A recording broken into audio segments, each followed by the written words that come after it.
네 번째 마지막 이야기. 군자는 재능이 많은 사람은 아니다. 증자가 말했다. 능하면서 능하지 않는 사람에게 묻고 많으면서 적은 사람에게 물으며 있으면서도 없는 듯이 하고 꽉 찼으면서 텅 빈 듯이 하며 다른 사람이 무례하게 굴어도 전혀 개념치 않는다. 옛날 나의 벗이 이것을 지니고 행하였다. 능력 있는 사람이 능력 없는 사람에게 가르침을 청하고 학식이 있는 사람이 학식이 적은 사람에게 가르침을 청하고 있으면서도 없는 듯하며 가득 찼으면서도 빈 듯하고 다른 사람이 잘못을 저질러도 따지지 않는다. 주석가들은 증자가 여기에서 칭찬하는 겸손한 군자가 아니라고 말한다. 능하면서도 능하지 않은 사람에게 묻고 많으면서도 적은 사람에게 묻는다. 증자가 여기에 강조하는 것은 이런 태도가 지닌 도덕적 가치이지만 나는 여기에서 만물의 능통한 처세의 지혜를 본다. 지식인들이 모이는 곳에 가장 관리하기 어려운 곳이다. 한 가지 예를 들어볼까? 칭화대학교의 총장을 역임한 메이치의 학원 경영 방식은 지금까지 사람들에게 회자되고 있다. 그는 문제에 직면하면 늘 먼저 다른 사람들에게 어떻게 하면 좋겠습니다라고 물었다. 돌아온 대답에 동의하면 그는 그렇게 해야겠습니다라고 말했고, 동의하지 않으면 어떻게 하면 좋은지 생각해 봐야겠습니다. 혹은 어떻게 하면 좋은지를 두고 봐야겠습니다. 혹은 다시 생각해 봐야 되겠습니다라고 말했다. 그저 이렇게 말할 뿐 그의 낯빛이 변하는 법은 없었다. 그는 아마 아니면이라는 말을 즐겨 사용했고 학생들은 그에게 어쩌면 그럴지도 대체로 그럭저럭이라고 쓴 대련을 선물했다고 한다. 건국 초기에 메이치와 어깨를 나란히 하던 인물로 당시에 베이징 대학교 총장으로 있던 장몽린이 있었다. 1942년에 칭화, 베이징, 난카이 세 개 대학교가 통합되어 신한연대가 설립되었다. 여기서 신한연대라 하면 일본군의 침략이 거셀 때 베이징 대학교가 멀리 위난성 쿤밍으로 피난 가서 다른 대학과 합쳐 만든 일종의 연합대학을 말한다. 뛰어난 지식인들이 모인 곳이었던 데다가 물질적 형편 또한 열악했던 때였으므로 상식적으로 생각해도 당시의 업무가 얼마나 어려웠을지 짐작할 수가 있다. 교육부는 세계 대학교의 총장에게 순번제로 신한연대의 상임위원을 맡도록 했는데 난카이 대학교 총장이었던 장보링은 자기 일을 장묵린에게 넘겼고 장묵린은 다시 이 일을 신한연대에선 내가 간섭하지 않는 것이 간섭하는 것이라고 하고 말하며 메이지에게 넘겼다. 간섭하지 않는 것이 간섭하는 것이다. 관리자들이 입만 열면 권한을 부여한다고 말하지만 실제로 장묵린만큼 이 이치를 분명히 꿰뚫었던 사람이 몇이나 있었을까? 중국의 기업에는 무슨 일이든 직접 나서서 처리하는 제갈량식 관리자가 차고 넘친다. 삼국시대 자갈량의 작은 머리에서는 총나라의 중앙정보국, 국방부, 그리고 3군 합참사령부가 들어있었다. 이렇게 하는 것이 완벽주의에서 비롯되었든 아니면 사람을 믿지 못해서이든 혹은 자신이 하지 않고는 직성이 풀리지 않는 성격 때문이든 이런 개인 영웅주의식 일처리 방식은 결과적으로 나라를 잘못된 방향으로 가도록 만드는 것은 물론이고 인재의 육성과 성장마저 억압했다. 한번 생각해보라. 제갈량식 태도를 갖고 있지 않은 관리자가 몇이나 되는가. 책상 위에 수백 수천의 보고서들이 자신의 재갈을 기다리고 있는데 아래층에서 페이지를 수집하는 노인과 페이지 한 근에 얼마나 받을 수 있는지를 놓고 옥신각신한다. 그에게 물어보라. 그러면 그는 아마도 당당하게 할 수 없어. 내가 직접 챙기지 않으면 일이 안 돼 라고 말할 것이다. 중국 기업가들의 이런 경영 태도는 중국 기업이 관계 집약형에서 노동 집약형으로 다시 지식 집약형으로 발전하는 과정과도 밀접한 관련이 있다. 관계 집약형 기업에서는 주인이 조직의 허브이자 전략의 결정자이며 자원의 경영자이다. 자연히 조직의 운영이 무엇이든 그의 얼굴만 바라볼 수밖에 없게 된다. 노동 집약형 기업은 기계적인 강력한 업무 라인이 확립되어야만 조직의 운영이 그나마 무너지지 않을 수 있다. 지식 집약형 기업과 달리 이 두 가지 형태의 기업은 경영자가 자신의 통제자적인 태도를 철저히 바꾸고 지식형 노동자들이 구직과 업무 자체에 매진할 수 있는 기초를 세워야 한다. 따라서 사이에 직업화 수준이 높아지고 지식형 노동자들이 비중이 높아짐에 따라서 조직의 운영은 난로, 대학, 병원, 회계, 사무소 등 전문 서비스 제공기관과 유사하게 변한다. 발전지향적인 경영자라면 어떻게 지식인들의 차고 넘치는 조직을 경영할 것인가에 관해 메이치 장군님으로부터 한 수 배워도 좋을 것이다. 능하면서도 능하지 않은 사람에게 묻고 많으면서도 적은 사람에게 묻는다라는 말은 조직 경영 분야뿐 아니라 더 넓은 분야에서도 의미를 지닌다. 오늘날과 같은 세상에서 총명한 사람은 기억력이 좋거나 계산 능력이 뛰어나거나 반응 속도가 빠른 사람은 아니다. 언제 어느 곳에든 주변의 사람들로부터 스펀지처럼 지식과 기술을 흡수하고 배우는 사람이다. 스탠퍼드 대학교의 저명한 경영학자 제임스 마치가 언젠가 이런 이야기를 한 적이 있다. 그의 9살인 손자가 아이들도 바보 같고 선생님도 바보 같고 재미가 하나도 없다며 학교에 가려고 하지 않았다. 그가 정색을 하며 손자에게 말했다. 만약 네 생각에 너보다 못하다고 생각하는 사람들에게서 배우지 못하면 너는 평생 아무 일도 못할 게다. 한 사람의 지식은 작은 총명함에 지나지 않는 것이다. 다른 사람의 지식을 잘 흡수하는 것이야말로 큰 총명함이며 진짜 총명함이다. 나는 기업 CEO들을 대상으로 한 강의에서 중국의 몇몇 뛰어난 기업가들이 제대로 교육을 받지 못했음에도 오늘날과 같은 성취를 이룰 수 있었던 힘은 바로 그들의 스펀지 같은 학습 능력 때문이라고 말한 적이 있다. 내가 생각하기에 나보다 못한 사람들이 정말로 나보다 못한 걸까? 어떤 분야에든 전문가가 있고 누구나 열심히 하면 1등을 할 수 있다는 말은 차치하자. 하지만 하이에크의 국지적 지식이란 개념을 염두에 두자. 신발이 편한지 안 편한지는 그 신발을 신어본 사람만이 알 수 있는 법이다. 장자의 그대는 내가 아닌데 어떻게 내가 물고기의 즐거움을 모른다는 것을 아는가라는 구절이 나온다. 이 말 역시 사실 국지적 지식을 장악할 수 없는 한계를 의미하는 것이다. 일부 인물이 상황을 이해하기 위해서 필히 내부로 들어가는 문턱을 넘어야 한다. 만약 이런 틀 속에서 그 속에 있는 인물에게 허심탄회하게 가르침을 청하지 않고 장자처럼 당신은 내가 아니면서 어떻게 내가 물고기의 즐거움을 모른다는 것을 아느냐고 반박한다면 이는 억지 논리 내지는 궤변이라 할 수밖에 없는 것이다. 사회학이나 인류학을 연구하는 사람들이 어떤 활동에 대한 참가, 관찰, 실질적인 조사, 인터뷰 중요성을 특별히 강조하는 것도 실상은 이것들이 국지적 지식을 세계적으로 수집하는 과정이기 때문이다. 나는 박사 논문을 쓰면서 수십 명의 첨단 기술 종사자들과 인터뷰했는데 이 가운데 관리자도 있었고 입사한 지 몇 년이 채 안 되는 사람도 있었다. 나도 첨단 기술 분야에서 몇 년간 일하다가 다시 학교로 돌아와서 공부를 시작했다. 나는 박사 논문 주제를 정하고 세계적으로 이 주제와 관련된 거의 모든 저서들을 읽고 이 주제에 관해 가장 심층적인 지식을 쌓았다. 일반적인 눈으로 지금 젊은이들에게 그 지식을 가르치고 있는 나를 판단한다면 다소 의아할 수도 있다. 하지만 학문이란 말을 풀어보면 묻는 법을 배우는 것이 바로 학문이다. 더욱이 그 분야에 속한 인물의 의견일수록 그런 의견이 많을수록 학술적으로 더욱 큰 공헌을 할 가능성이 있다. 이것은 학계의 공통된 인식이다. 논어 경의학의 에필로그. 함께 뜻을 세운다고 함께 나아갈 수는 없다. 논어 전체에서 내가 가장 좋아하는 구절은 앞에서 언급한 대로 선진의 자로, 증석, 염유, 공서화가 공자를 모시고 앉은 이야기 2의 자안의 마지막 문이다. 공자가 말했다. 함께 배울지라도 함께 도에 나갈 수는 없으며 함께 도에 나가더라도 함께 뜻을 세울 수는 없으며 함께 뜻을 세웠더라도 함께 깨할 수는 없다. 자두꽃은 바람에 한들한들 어찌 그대를 생각하지 않으리. 집은 너무나 멀리 있다네. 공자가 말했다. 생각하지 않을지언정 어찌 멀다 하고 있느냐. 공자는 같이 공부한다고 해서 반드시 같이 큰 도에 이를 수는 없으며 같이 큰 도에 이른다고 해서 반드시 같이 공고히 지켜나갈 수는 없으며 같이 공고히 지킨다고 해서 반드시 같이 임기응변할 수 없다고 말한다. 고래로부터 전해오는 다음과 같은 노래가 있다고 한다.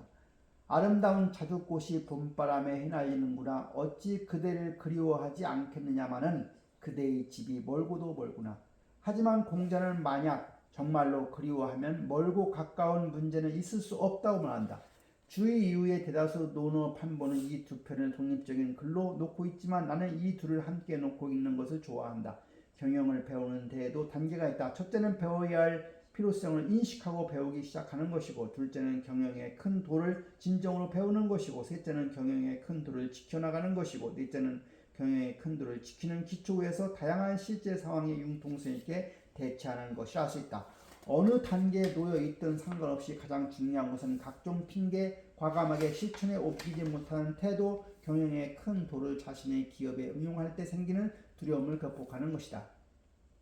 최근 들어 중국에서는 조직 경영에 자주 사람들의 입에 오르내리는 것을 보게 된다. 경제계에서 권모술수와 경영은 구별되어야 한다는 인식이 점차 나타나고 있다. 권모술수는 가치전이, 다시 말해서 각가지 방법을 이용해서 다른 사람이 창조한 재화를 자신의 주머니 속에 쓸어 담는다. 하지만 경영은 제도, 문화, 가치관을 바탕으로 한 가치 창조를 통해서 사회 전체의 복지를 증대시키는 것이다. 하지만 경영의 큰 길을 아는 것과 여러 가지 현실적인 경영 환경 속에서 이를 실천하는 것은 별개의 문제이다. 하지만 무엇보다 어려운 것은 어떻게 큰 길을 가면서 동시에 권모술수의 능력을 가지는가에 있다.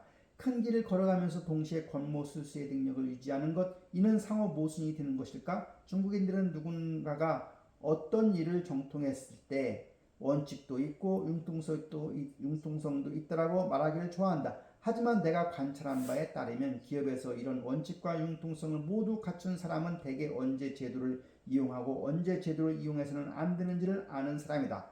제도에 융통성이 있다면 그건 이미 제도가 아니다. 따라서 원칙과 융통성을 모두 갖췄다는 평가 이면에는 결국 사람에 의해 좌우되는 사회, 사람에 의해 좌우되는 조직이라는 판단이 숨어있는 것이다. 내가 이해하기로 이 두 가지는 반드시 경영상의 공식 제도와 비공식 제도가 연계되어야 한다. 다시 말해서 지도적인 측면의 경영이 사상, 정신, 가치관 측면의 경영과 연계되어야 한다는 뜻이다. 지도적 측면의 경영이란 말은 중국인들에게 낯선 말은 아니다. 우선 국유 기업의 지상권 문제의 중요성으로 인해 대다수 중국인들은 기업 경영 부주의 제도 탐색에 이미 익숙하다. 비록 중국에 법치 전통이 있었던 것은 아니지만 법제는 이전부터 존재했다. 일부 기업들은 한 걸음 더 나아가서 기형적인 제도 숭배로까지 발전시켰다. 즉 제도는 잘못이 없으며 잘못이 있다면 그것은 제도가 완벽하고 구체적으로 구비되지 못해서라는 것이다. 안타깝게도 제도는 양날의 칼날이다. 제도는 직원들의 규범화되지 않은 행위를 통제할 수 있고 직원들이 창의성과 자발성을 억제할 수도 있다. 더욱이 상황이 하루가 멀다 하고 바뀌고 오늘의 양약이 내일의 독약이 될 수 있는 오늘날의 에레야. 이런 의미에서 볼 때 세상에 완벽한 제도란 근본적으로 존재하지는 않는다.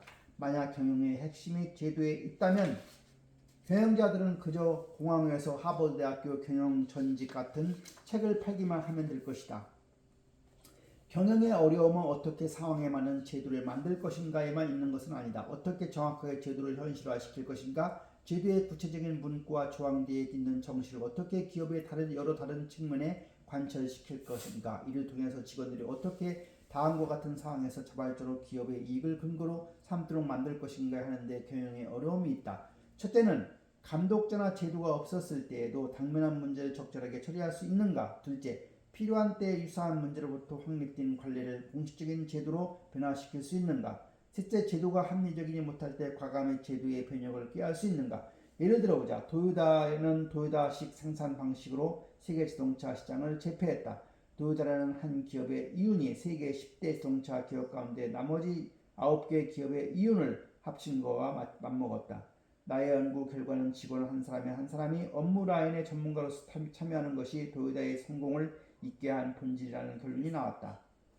직원 모두가 회사의 생산과 업무 라인을 개선시키는 일에 적극적으로 동참하고 있었는데 이런 개선 방식 자체가 하나의 통일된 공정 라인으로 확립되어 있었다. 그 과정은 이렇다. 첫째, 업무 라인을 개선시킬 기회를 발견한다. 둘째, 시범 운영한다. 셋째, 성공적이라는 것을 확인한다. 넷째, 감정을 거친다. 다섯째, 회사 전체로 확대 보급한다. 이렇게 지속적으로 생산 및 업무 라인을 개선시키는 능력은 토요타가 세계 최고의 제도와 시스템을 확고히 다지는 기초가 되었고 그 본질은 제도가 아니라 사람이었다. 모든 직원들이 회사에 대해 깊은 공동체 의식을 가지고 그 기초 위에서 적극적이고 주도적인 능력을 발휘한 것이다. 우수한 기업 경영 제도 너머에 있는 이런 정신이야말로 우리가 말하는 경영의 큰 도이다.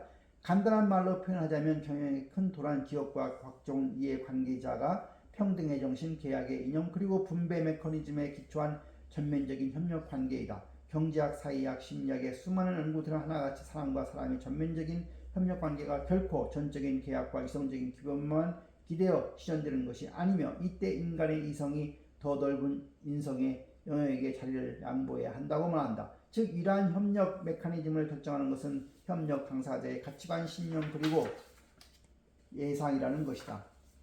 과장해서 말하면 위대한 기업가와 비즈니스의 고수들은 비즈니스 문화와 가치관의 결정권을 가지고 비즈니스의 의미를 제공해왔고 협력과 경쟁 속에서 위대한 협력자이자 추진자가 되어왔다. 록펠러에서 왓슨에 이르기까지, 마스시다에서 리카싱에 이르기까지 경영의 기재로 칭송받는 이들의 공통된 특징은 그들이 경영의 큰 도를 이해하고 이를 굳게 신뢰했을 뿐만 아니라 실천을 통해 기업 내에서 굳건한 신뢰를 쌓았다는 데 있다. 이렇게 공융통서에 이렇게 큰 도를 실현하는 가운데 그들은 최대한의 협력이라는 목적에 도달했다.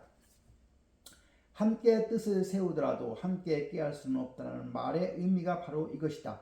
제도의 정신이 제도보다 앞서고 비공식 제도가 공식 제도보다 앞선다. 공식 제도가 도달할 수 있는 목적이라면 비공식 제도로도 도달할 수가 있다. 하지만 굳건한 신념과 가치관의 기초에 세워진 비공식 제도가 도달할 수 있는 경영 수준은 완벽한 공식 제도만으로 도달하기는 어렵다.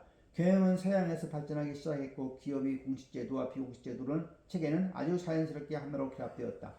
서구 기업의 경쟁력은 이렇게 하나로 합쳐진 강한 체질에서부터 비롯된 것이다. 우리가 여기에서 다시 논어를 읽고 전통 문화 속에서 정신자원을 찾으려고 하는 것은 기업가들의 기업의 가장 취약한 정신 맥락을 보완하는 데 도움을 받기 위해서였다. 이렇게 신체와 정신이 하나가 된 강건한 체질을 발견할 때 비로소 세상이란 큰 무대에서 세계적인 비즈니스 파트너들과 한자리에서 벼를 수가 있게 되는 것이다.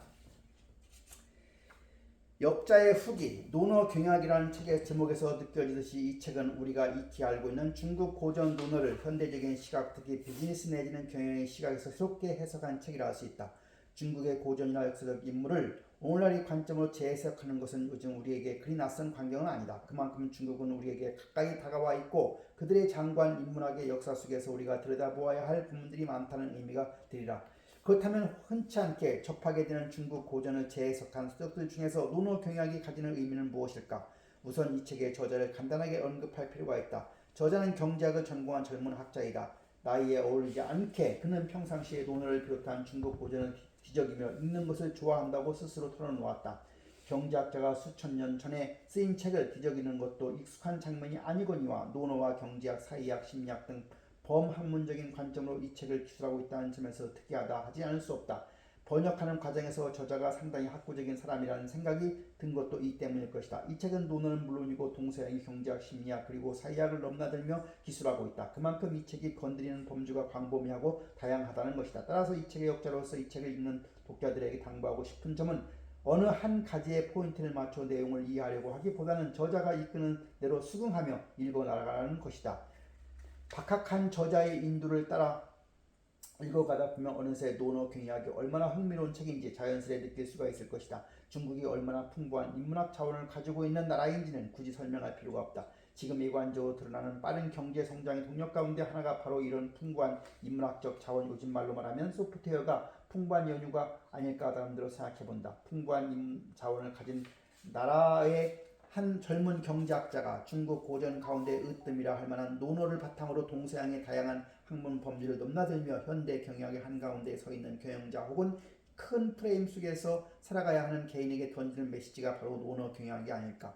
이 책의 역자로서 다양한 범주를 넘나드는 책이다 보니 번역하기가 결코 녹록지 않았다고 솔직히 고백해야겠다. 독자가 읽기에도 어쩌면 그만큼 쉽지 않을지도 모르겠다. 하지만 번역하는 동안 역자에게 자연스레 솟구쳤던 흥미처럼 독자 여러분도 읽는 동안 자신도 모르게 저자의 거침없는 전개에 빠져들 것이라고 믿는다. 쉽지 않게 얻어지는 것은 그만큼 성취도 크다는 말이 있듯이 번역을 완수했을 때의 기쁨도 그만큼 컸다. 부디 독자 여러분들도 녹록지 않은 이 책을 읽는 동안 읽는 재미를 더욱 깊이 느껴가기를 감히 바라겠다. 2008년 10월 29일에 읽었고 다시 2025년 11월 21일에 두 번째 이 책을 읽었습니다.